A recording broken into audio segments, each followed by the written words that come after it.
October 28th. I am Bruce Leonard, and this is Bruce Leonard Leans Left. While it's still legal. Still legal today. But who knows when they'll show up chucking tear gas or whatever. I don't know if you saw this, but the head of the Border Patrol, they were ordered by the courts to stop tear gassing people at peaceful protests. And in response to that, the Border Patrol, head of the Border Patrol himself, just chucked a canister of tear gas into a crowd. It's all on film. So therefore, the judge has ordered him to appear in front of court every day until October 7th, when there is, or November 7th, when there is an actual hearing about it. I don't know how many times I have to say it. These are fucking Nazis, bro. They don't care about the law or the courts or anything. They don't care. All they care about is unrestrained power, enforcing it upon you, however they can. They even tear gassed a children's parade. They're here to keep you safe from the children's Halloween parade. It's unbelievable. And I am here an hour early because I'm going to see Yes tonight. I've never seen them. I'm looking forward to it. They've always been one of my favorite bands of all time. They're very old now. And this is probably one of the last times you'll ever get to see them. So I'm going to see them. So therefore, the show is out early. I don't know if you caught this, but we blew up 4 more boats full of... I don't know who's in the boats. Again, they say these are drug dealers, but then when they got the drug dealers, the supposed drug dealers, into custody, they did not bring them to court. They sent them back promptly to their countries, where in their country they said, well, these people aren't even criminals, and they let them go. So you can take that for yourself, who you think they're blowing up out there, but I don't believe that it's who they say they are. I mean, I don't believe anything that these people say. you again, like they don't have any credibility. They lie about every single thing, everything. There's nothing they don't lie about, constantly. Trump tried to say that Ronald Reagan speech wasn't Ronald Reagan. It was an AI. It's public domain. It's been out there for 35 or 40 years. You can easily find it yourself and see it. It's the speech that Ronald Reagan gave about why tariffs are bad. Hello, Arena. Well, thank you for being here. But Trump continues to said it was AI, which is what I told you was going to happen with the AI. It's a double-edged sword, right? See, they can fake things with AI. But AI also gives people like Trump the opportunity to say that real things aren't real and that they're fake, and it is true that Ronald Reagan said these things about tariffs.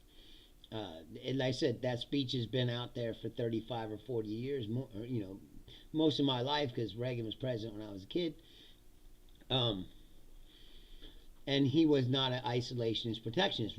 Ronald Reagan was the person who helped them to tear down the wall in East Berlin and open up the Soviet bloc to freedom.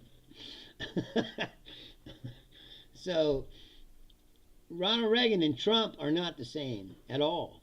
Now, Ronald Reagan was still a prick, still a right-wing fascist jerk-off, still using the same rhetoric about poor people that Trump uses, about, that they're all freeloaders and mooches and which is not true at all. Like, I grew up on food stamps.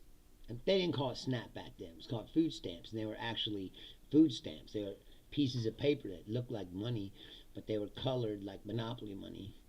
Blue, red, green, yellow. It came in a little book. And we got the free government cheese and the free paint can of peanut butter they would give out. Hello, Mrs. Moody. Thank you for being here. This rhetoric against poor people they've used over and over and over again, because like they can give billions and billions of dollars to corporations. They can give billions and billions of dollars to Argentina. But yet, if a poor kid needs to eat some food somehow, that is the front to everything. And people fall for this. People have been falling for this my whole life. Like, are there people that take advantage of the system? Yes. There are always going to be people who try to take advantage of anything that's free. Always. It doesn't matter what it is. Like that's what's funny is these businessmen and these CEOs, these corporations, they take advantage of every fucking loophole they can find. Any way they can get out of paying taxes, any way they can get out of anything, really. And then they have the nerve to turn around and say that these poor people, because of these poor people that we can't afford. What's up, Juliet? So I don't know if you know this, but it's true. This week, the SNAP benefit will end because of the government shutdown, which means 40 million plus people who are on these programs will no longer have their food assistance. And this is where the rubber meets the road, where people who are checked out of the government shutdown and shit because they think it doesn't affect them, well, it's about to affect you. Hardcore. When you go to the grocery store and you swipe your SNAP card and it doesn't work, you can't buy any food. See, this is why I believe it's a miscalculated mistake, because most of these people that you're talking about are the people who are checked out of the system, the people who don't vote, the apathetic people, the people that think that politics doesn't affect them somehow.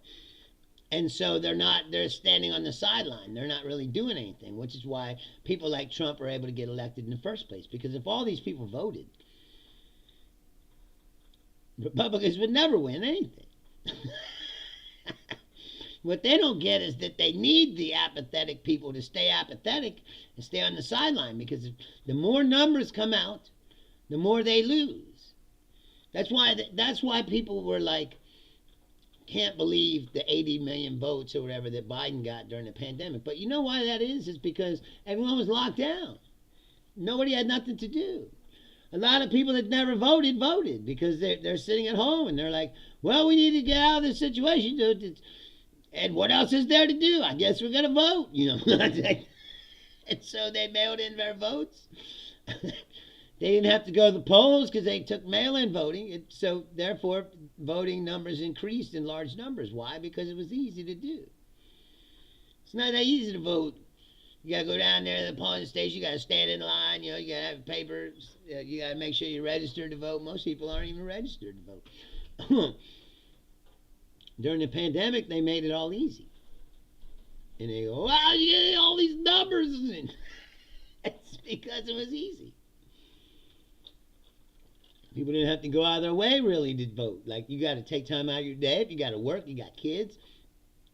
There's lots of reasons why people don't vote. And a lot of times it's because they don't know anything, or they don't think, like I said, they don't think it affects them. Well, I'm going to tell you something right now. When 40 million people can't buy their food, they're going to wake up. They're going to go, wow, this affects me. Like, yes, it does. Oh, I'm glad you like Whatever's Wrong with Me. I do too, Freak Out in 4996. I'm sorry, Freak Out Entertainment, 4996. I really like Whatever's Wrong with You. Yeah, me too. It's what makes me a unique person and not the average jerk-off.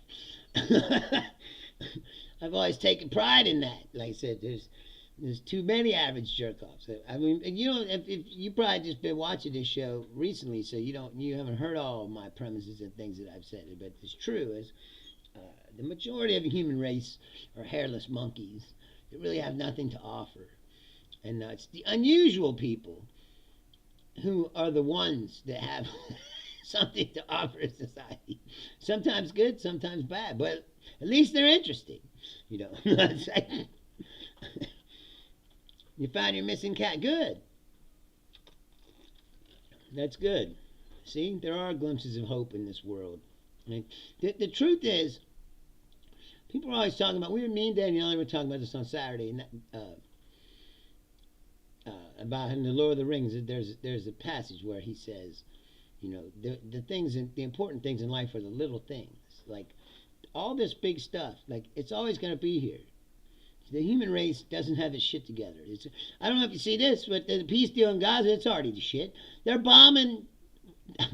What are they bombing? I don't know, but Netanyahu's like, we're gonna bomb it again. Bomb the rubble. It's like, what is left of Hamas that is even a threat to them at this point? I would like to know. Like maybe there's some people around with some guns that aren't happy, but like, are they really a threat to the state of Israel with the bombs and tanks and the like I don't think so. And like I said, how long did this peace deal last? Not very long. Some American people aren't talking about that. He's the peace president who blows up people on randomly off the coast of Venezuela. Oh no. I'm sorry, man. That's awful. My heart goes out to you, Christian. I'm sorry. That's always terrible to lose a pet. Especially, I mean, I love cats, but losing my dogs, the two dogs that I've lost, 3 really, but I only had Barney for a couple years. But 2 of those dogs I had over a decade. And they really become part of you. And when they die, it hurts. It's just like losing, a member of your family, and it's awful.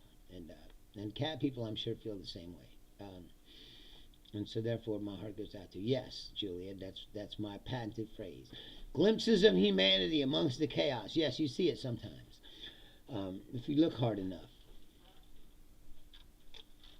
It's hard to see now when they're tear gassing children's parades and, like I said, dragging people off in the street randomly.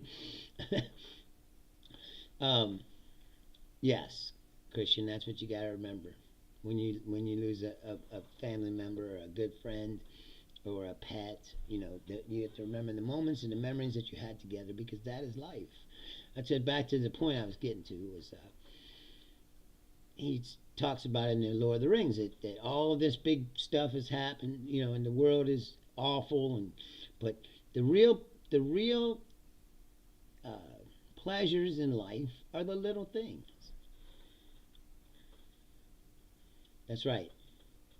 That's right, Christian. Don't cry because she's gone. Cry because she was in your life making memories with you. That is correct. You cry for the loss of those things. This is a show of human beings, Christian. We're trying very hard to maintain our humanity in this situation. There's a very inhumane situation. Like I was saying earlier, people will say, "Oh, you can't call us Nazis because you don't agree with our politics." It's like, look, dude, politics is talking about how you're going to distribute tax funds and resources and how you can make your society better. Politics isn't building camps to extrajudicially dragging people off with no due process, locking them up in these camps where some of them disappear off the face of the earth, and the others you're trying to ship out of here as fast as you can. That's not politics, bro. That's Nazi shit. You're way over the line of like, oh, this is just politics. Like, no, this is not just politics. This is something different, something way more different. Now, this might be politics in other countries because they have dictatorships and shit, but that ain't here, bro. People in my comment threads now, like trolls, Trump is your daddy, get used to it. Like, and you say you're not in a cult. You're in a cult. Yes, Christian, life is hard. Struggling with depression and anxiety, stress and pain, yes. I think that any sensitive, intelligent person does that. Because the world is a harsh place.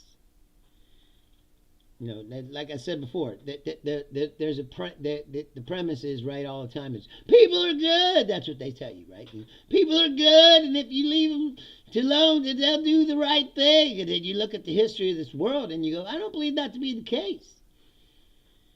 When good people are quiet, evil people flourish. and death and suffering and all kinds of shit happens.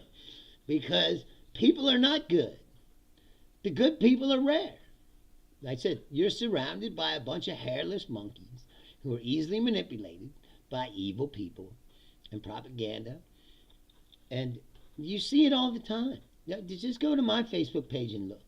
You'll see these people pop in and you go, you have no critical thinking skills whatsoever. You're 19 in 7 days. Well, happy birthday, prematurely. You know, when I was young, I felt the same way. When I was your age, I was angry. You know, I went through this period where I wanted to die. I didn't kill myself. See, Laura says, if you need someone to talk to, she understands the journey. I think we've all been there. Like I said, if you're an intelligent, sensitive human being, this world is hard to live in. You're surrounded by selfish shitbags. Well, we're here for you, Christian. Iced officials new. Hey, welcome. There's a lot of new people here lately, and I said I appreciate it. I don't know. I've been toiling in obscurity for the last year. I just started this show in like March, but for the majority of the time, I've been doing it to the same 5 or 10 people who I have loyal people who tune in all the time. But all you new people are just popping out of nowhere, and I said I'm so glad for that. That's what I wanted this show to become, is perspectives from other people, not just me. What's my message to the world? I was just talking about it. It's hard to live here in this. You're surrounded by selfish shitbags. People who believe Donald Trump tells them the truth. That in of itself is mind-blowingly astounding. You're talking about a guy who lies every 10 seconds about every single fucking thing that comes out of his mouth. And these people still believe that he is telling them the truth and that everybody else is lying.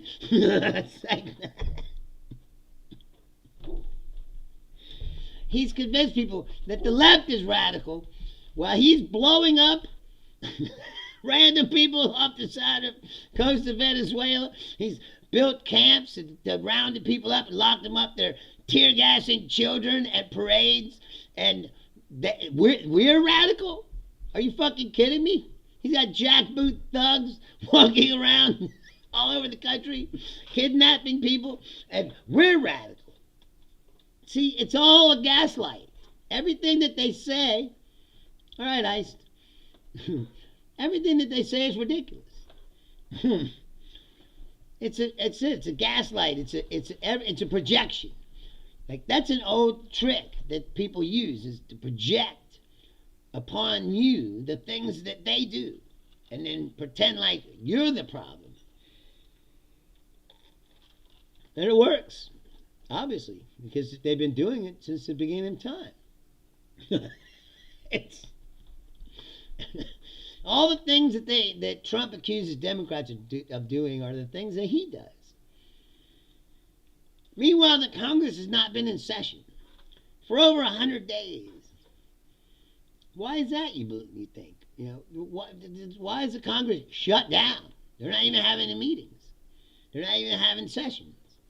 He will not swear in this woman, still, who was elected in Arizona 3 weeks ago now? Almost a month? Why do you believe that is?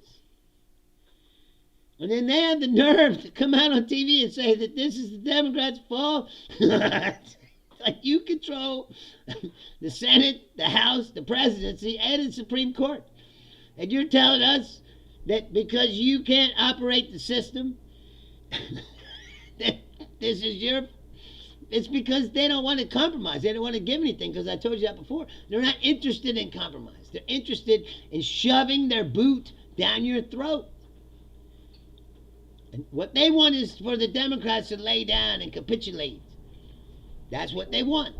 When they say, no, they won't do it, the only way to get some votes is to compromise. Well, they're not even willing to do that. Meanwhile, everybody's health care premium is going to skyrocket. SNAP benefits are going off, turned off. People are going to start starving, literally starving, in this country. while we send $40 billion to Argentina to bail out Argentinian Trump.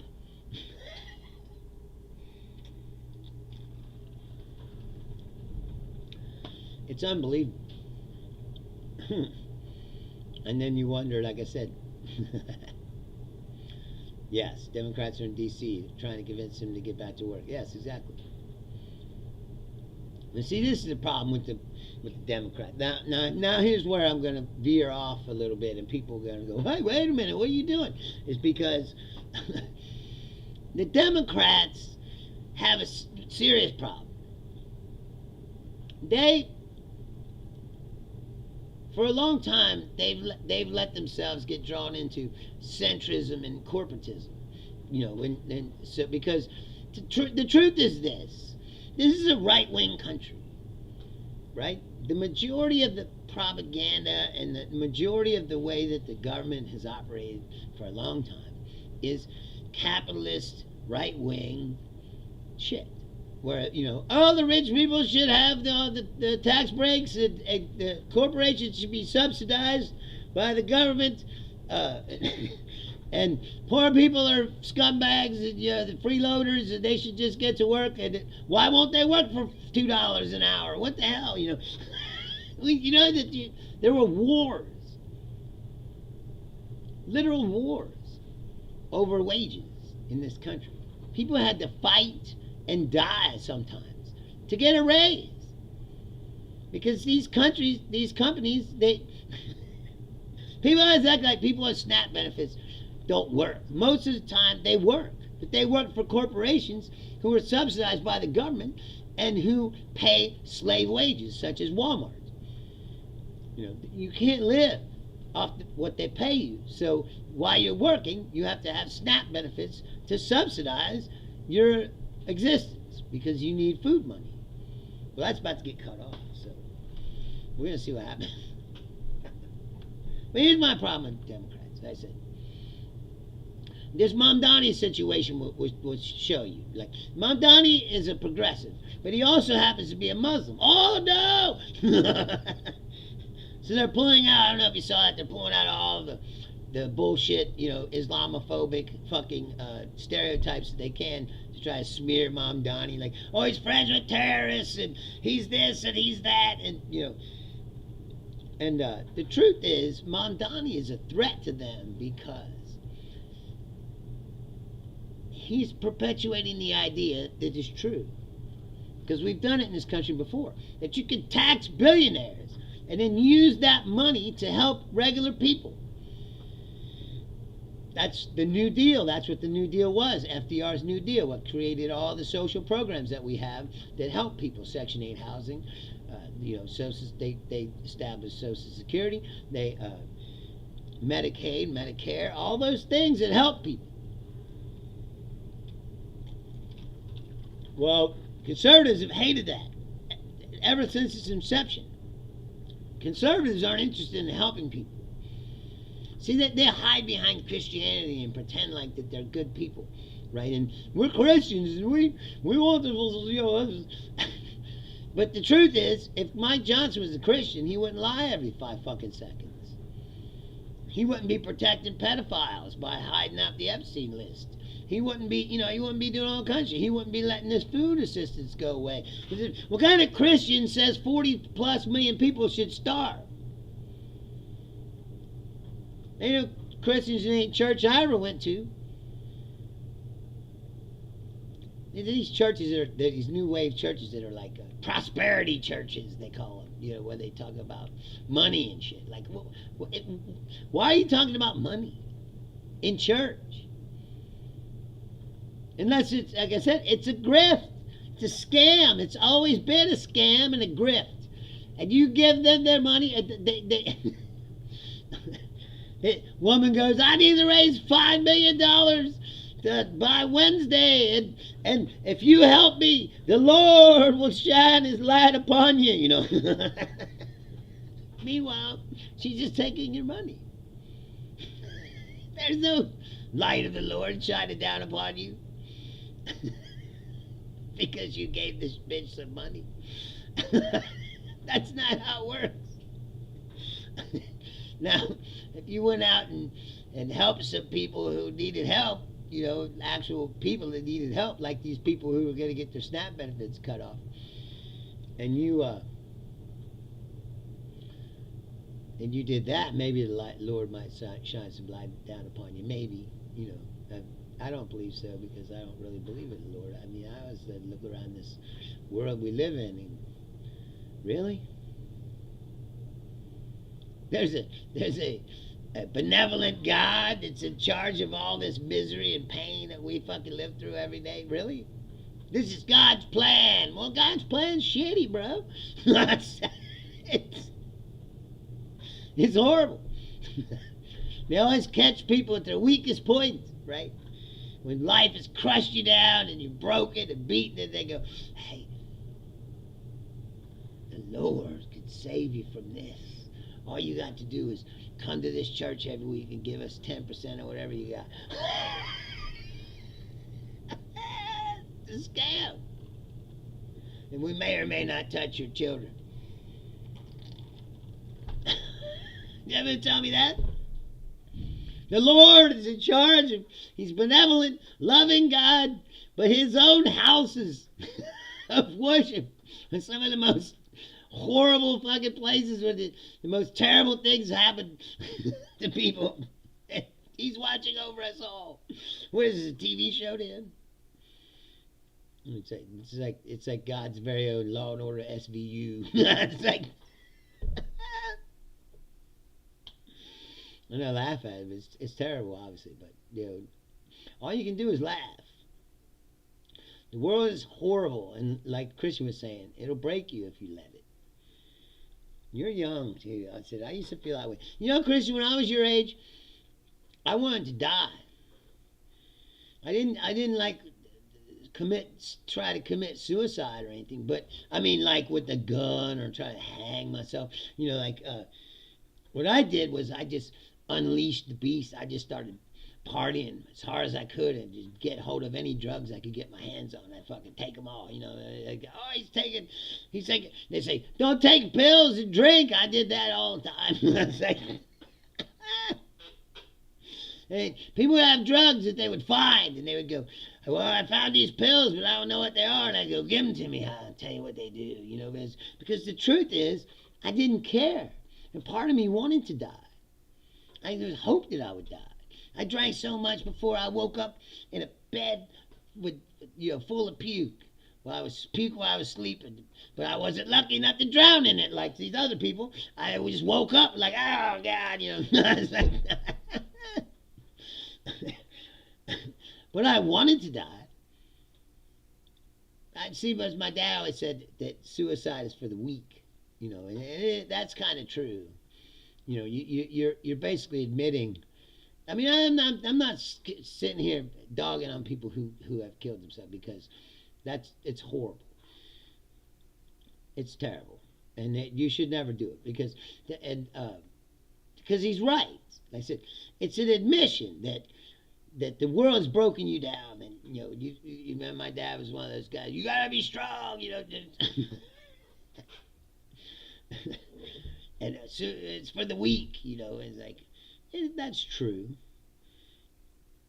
Yes, Julian says there is a God. He's shaking his head, thinking, "What have I created?" Yes, but he's benevolent, right? Omnipotent, all powerful. In the Bible, God used to come down and talk to people all the time. He used to try to fix problems himself, right? He'd come down and go, "You people are out of control. You can't be like when the Moses cult got out of hand and was building a fucking golden cow to worship and shit. And he came down and was like, enough is enough. You can't be worshiping the golden cow. That's out of control. I'm right here. And climb up the hill. I put some rules up there for you." As Moses climbed up the hill and found the 10 Commandments. There you go. These are the rules you're supposed to live by. And get rid of that fucking cow.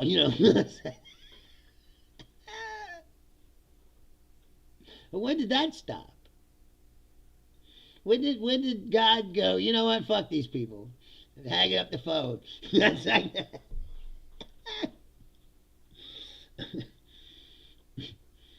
See, Julia says she spent the majority of 55 years on this planet with chronic depression and suicidal ideation.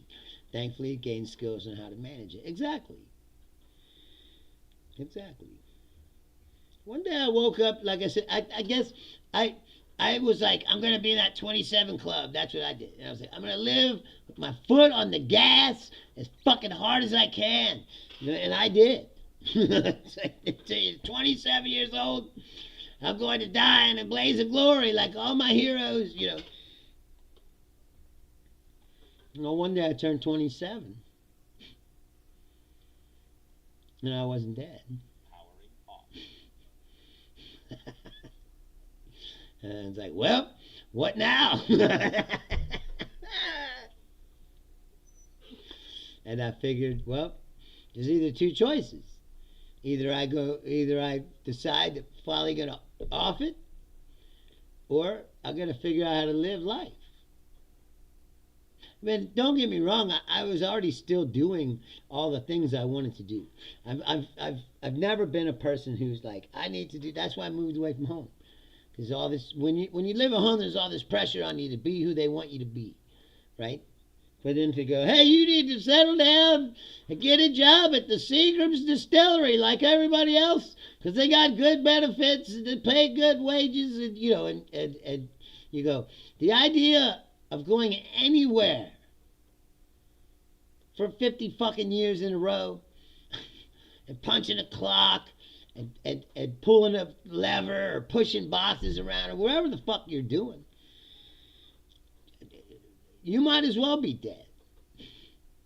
That's what that people don't realize is the system steals your life from you, but you're born into it. So it's so normalized for the system to brainwash you into, you have to do this and you have to. Well, you go to community college, you learn how to be a welder, and then you work at the assembly plant, and you do that. It's a good job working for Ford or whatever, and it is. I mean, I guess as far as jobs go, but there's no fulfillment in that for the part of your humanity that you need fulfilled, which is like creativity and love, group activities with like-minded individuals who want the same things as you. You're working at a factory or something. You're just working with a bunch of, like I said, monkeys, man, drones. Most of the drones at the factory just repeat what they're told on the Fox News. They punch in and they believe that some immigrant who built a raft out of inner tubes and crossed a river or a ocean somewhere to get over here is a threat to them somehow. And I said before, if some peasant who built a raft out of inner tubes and floated across the ocean to get here is a threat to you, you're a fucking loser. If a guy like that can just knock you out of your position, well, what kind of position are you in, really? You're a loser. It's like, oh, he's take my job. It's like, well, that means anyone could do your job, right? It means that you didn't do anything with your life. You didn't teach yourself any skills. You didn't learn anything how to do anything. You just went along. So again, I was growing up here, and there was all this pressure on you to you got to be. My mom wanted me to. You got or her. My stepdad at that time was a printer. She was like, you need to become a printer. It's a good career. It's a good job. And I fell into it for a minute. I went to community college for a year, took graphics, whatever, printing. And then I came back home here, and I got me a job there. And I was like, I can't see doing this for 50, or whatever years. I just can't do it. I want to play music. I want to do all these things. It's like I always wanted to do something that was unconventional, and create my own pathway in life, And so I left. When I was 19 years old, I packed up all my stuff I got rid of most of my stuff. I put what I had left in a duffel bag, and I got on a Greyhound bus, and I moved to Clearwater, Florida. I said, I'm going to go to Florida to start a band. Because my friend I went to high school with was down there. He played guitar. He said, well, why don't you come down here and we'll start a rock band. And that sounded way more appealing to me than what they were offering me here. And you have to get away from those people. Those voices keep going into your ear and into your brain and convincing you you gotta go along. You gotta go along to get along. You know, and it's like you don't necessarily have to go along with everything. Look around you, right? I mean, objectively, does this system look like it's got its shit together? It's a society that's built for you to find spiritual fulfillment somehow. No! Spiritual fulfillment now to them, I said, is listening to what they tell you to do. And do what they tell you to do. It's a capitalist, like, capitalism doesn't like creativity. It doesn't like people because like I said, it's not a very creative system. And Mondani is a threat to that system because, like I said, he's perpetuating the idea that, hey, we could tax these rich people, use this money to help people. You have a better society. If you have free public transportation, people don't have to spend that money on public transportation. They can spend that money on things they want to do. Hey, wait a minute.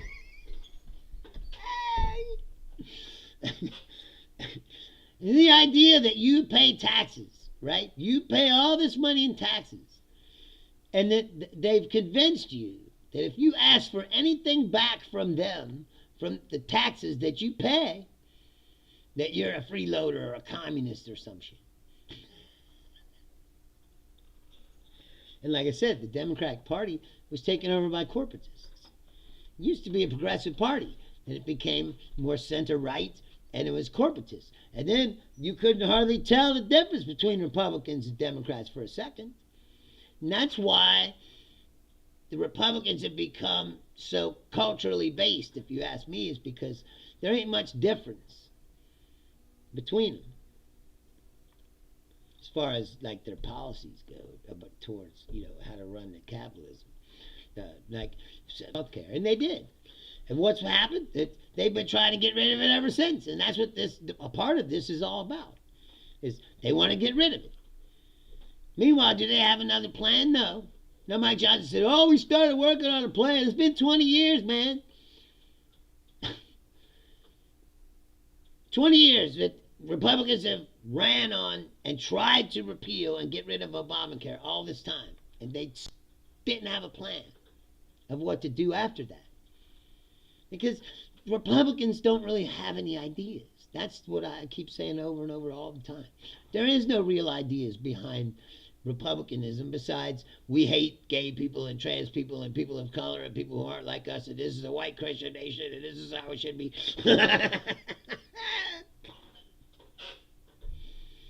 Oh, okay, well, what's your idea to run shit? Oh, well, give all the money to the rich people and we can't afford foreign aid, but we got $40 billion to give to Argentina. What do you call that? That's not foreign aid? How many children starved in Africa and things that the U.S. aid was feeding those people, and they cut all that off. And what'd they do with that money? They gave it to their friend in Argentina.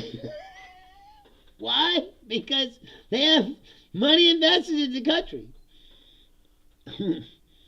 Yes. If that's why Julia says Republicans don't care if their constituents suffer. They've proven that over and over. Yes, the American people are smarter than that. Like, no, we're not. We voted for this. You gonna tell me the American people are smart? No. They vote against their own interests over and over and over again. The American people are dumb and subjected to being brainwashed by propaganda. Period. It's a microcosm of the Democratic Party and what's going on here in Cincinnati, Ohio. Okay, we have a mayor. He's a Democrat, right? But he hasn't done a very good job. I'll even say that.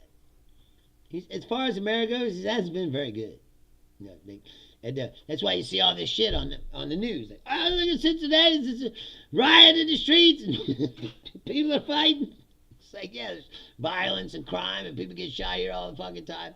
And he hasn't done a very good job, right? So instead of going, hey, this guy hasn't done a very good job, maybe we should produce a better candidate, or whatever, like, because he won an election, and then they think he can win again, they're going to just keep running him. And so instead of him taking responsibility for being a bad mayor, they tried to scapegoat the chief of police. They put the chief of police under suspension. They're like, pending investigation is how crime got so out of control, and blah, blah. Well, it's not just the police chief, it's the city council and the mayor and all the people that run this city. Right? And then the Republicans are like, oh, we got an opening. We can get a guy. Did they find a candidate that was worthy? No.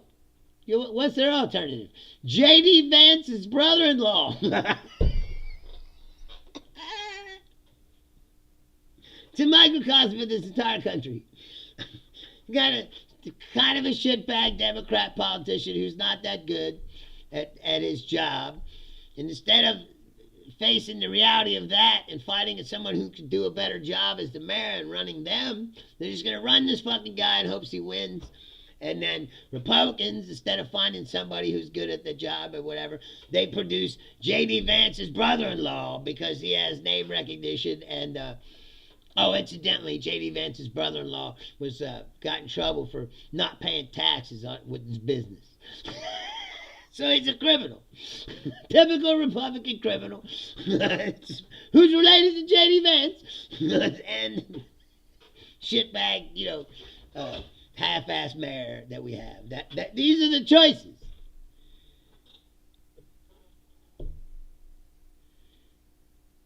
And you go, well, I guess I'll get to vote for the shitbag Democrat who doesn't do a very good job, and then you wonder why nothing changes and nothing gets better. It's because the system is it's this endless circle of bullshit. It's no one's really interested in trying to fix problems. It's all cultural warfare now. And no one's talking about the real problems in this city. It's all about, they're trying to scare you. Oh, it's not safe to go out. The criminals are running the city, and we need Trump to bring the military in here. It's like, bringing the military. Now, I got news for you, okay? Bringing the military into any place is not really solving crime. It's basically really admitting that you failed. To produce a society that isn't fucking heinously horrible. You think crime's gonna go down when these 40 million people can't get food? Are you kidding me? Yes. In the meantime, I said they're criminals. It's all a scam. A scheme. This is the most corrupt country that's ever been conceived in the face of the planet. You notice all the other countries were able to lock up their criminal presidents. Have you noticed that? The French president, Sarkozy, he just went to prison. Right? The guy in South America, he just went to prison. Right? Guy in Brazil, prison. Here, we fucking just re-elect Trump. And then he goes around accusing his enemies of the things that he did. He said John Bolton endangered our national security by mishandling classified documents. You mean like the truckload of shit that you had in the shitter at Mar-a-Lago? Dude, are you fucking kidding me? And all this is going on. And people go, the American people are smarter than that. No, they're not. We're not. This might be the dumbest country on earth. Because we're still licking the boots of these people as they walk upon your fucking back.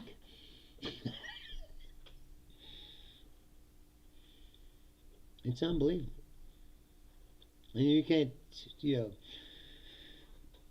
I wish that I could tell you that, that there's hope for us, but I don't believe that. I'm not sure there is, That's why I say all the time, I'm glad I'm older. I wouldn't want to be, like I said, I can see why a Christian, he's 19 years old, why he feels this way. The world is, we have, like I said, we have all this stuff around us. I've been saying that for a long time. We have all this stuff around us, but it's all fake. None of it fulfills what you need to feel fulfilled as a human being, which sometimes is just somebody to hold on to. Someone to talk to who you feel like listens to what you're saying and understands you. Who's not judging you 24 hours a day or trying to say that you're not good enough or that...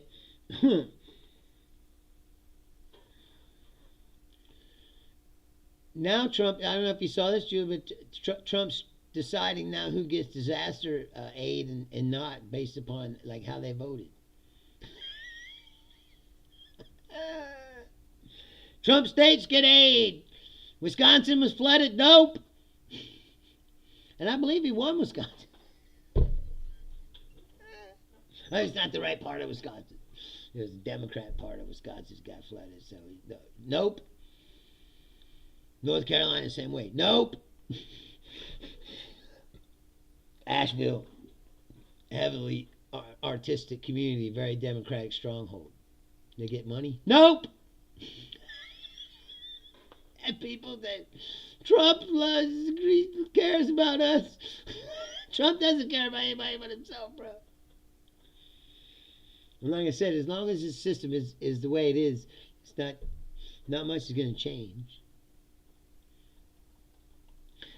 And I saw people have been talking about some economic blackout, which I support, but at the same time, it's like that's kind of, you can't tell people they can't buy anything ever for a week or some shit. Like,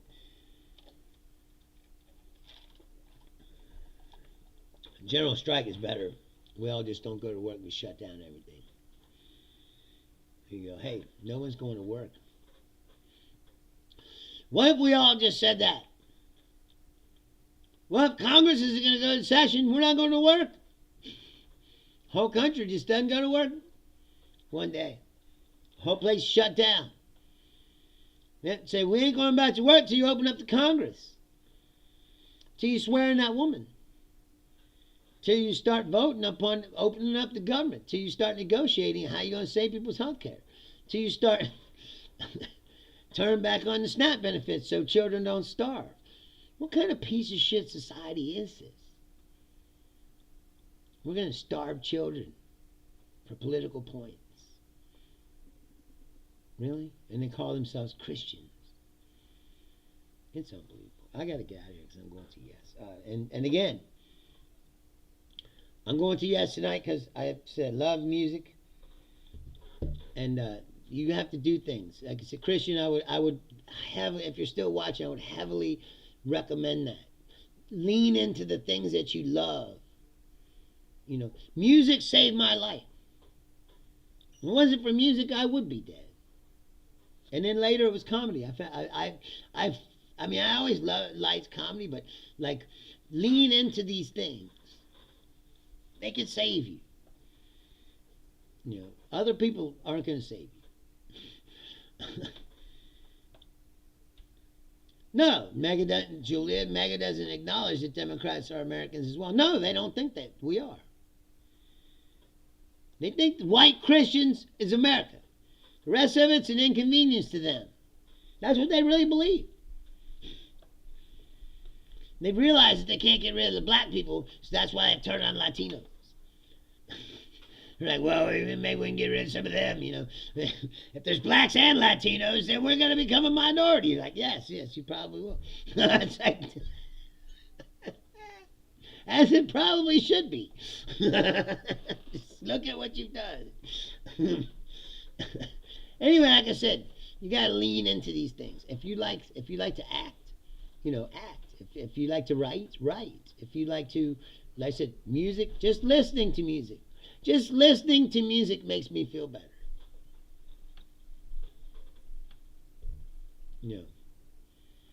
And I'm going tonight and watch, like I said, watch Yes play. It's going to make me feel better. It's going to make me forget about this shit for a while.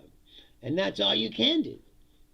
Because the truth is, you don't really have much control over what's going on around you. It's how you deal with it that defines you as a person. And it's hard when you're young, like I said, because you don't know who you are yet. Like I said, what I would suggest to you is to lean into the things you like. If you like to paint or draw, like these things are escapes. That's why they exist. They're escapes from reality. Why are people trying to escape from reality? Because it's horrible and it always has been. That's why there's all this art and things. Like, you can use the negative energy to create something positive. And that's how you give back to the world. I don't know. I'm not a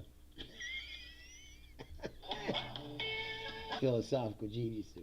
I don't know. Maybe I am. Who defines that anyway? Anyway, like I said before, there's lots of new people here. I appreciate you for being here. Seriously, I love you. I do this every Tuesday, Thursday, and Saturday at 6 p.m. Eastern. And sometimes on Saturday, we're lucky enough to have Daniele Maloli here as our guest and friend. Like I said, keep your head up, Christian. And seriously, you can message me on one of these sites if you want someone to talk to. I am here to help. If I can. I do what I can. Thank you very much. I'll be back on Thursday, 6 o'clock. Till then, take care.